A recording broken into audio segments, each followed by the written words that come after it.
Welcome to New Hampshire's Business. I'm Fred Coker. Nearly a third of the nation's workforce have children at home. So childcare is important to employment. And here in New Hampshire, businesses want employees to come back if they were furloughed or laid off. But there's a significant shortage of childcare in New Hampshire. It's preventing many from returning. Pre-pandemic, 926 programs, currently 833 programs. And you can see the breakdown to the right-hand side, licensed, family, and exempt. But the point is they're down.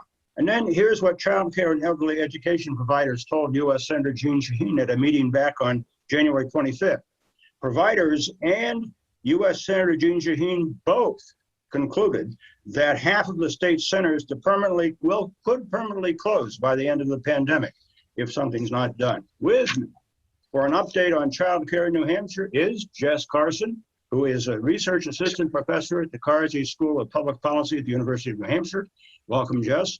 And Mary Lou Beaver, director of the Children's Place and Parent Education Center at Waypoint, New Hampshire, formerly Child and Family Services, with sites around the state. Welcome, Mary Lou. Thank you, Fred. I'm going to ask both of you for an update on where things stand right now. So, Jess, an article you co-authored is titled, COVID-10 didn't create a child care crisis, but hastened and inflamed it. Briefly explain what's happened. So the pandemic has really highlighted the fragility of our child care system, not just here in New Hampshire, but in many states across the nation. And really what we mean by that is that many of the challenges that existed before the pandemic became magnified and exacerbated when the pandemic hit. And I'll give you an example of that. So one example is that childcare providers have always operated on very thin margins. Their costs are fixed in certain regards, and their labor costs are very high, just given the ratios that they need to meet in order to care for children.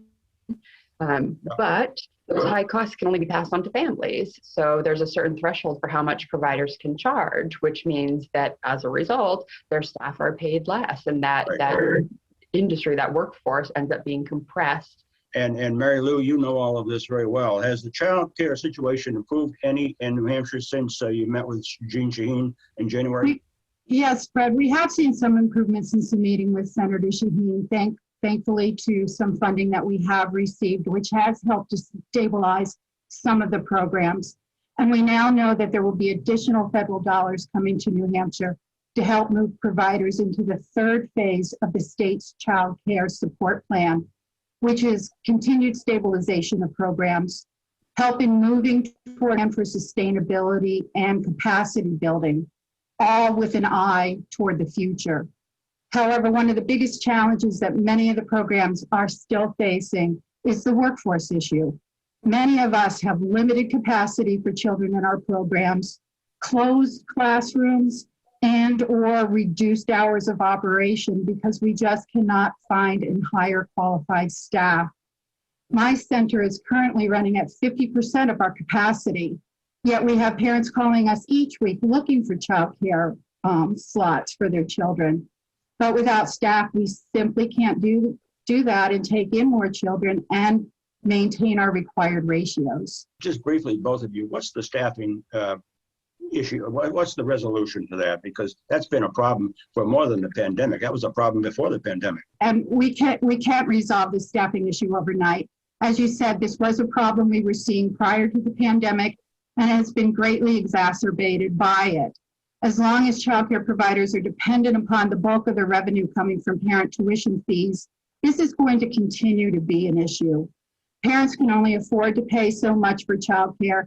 Therefore, providers are forced to make their ends meet for their programs on the backs of their staff by providing low wages and in many cases, no benefits. And just real briefly, same question. Yeah, it boils down to compensation as a problem. It's very hard to recruit and retain professional educators into an industry where compensation is so low.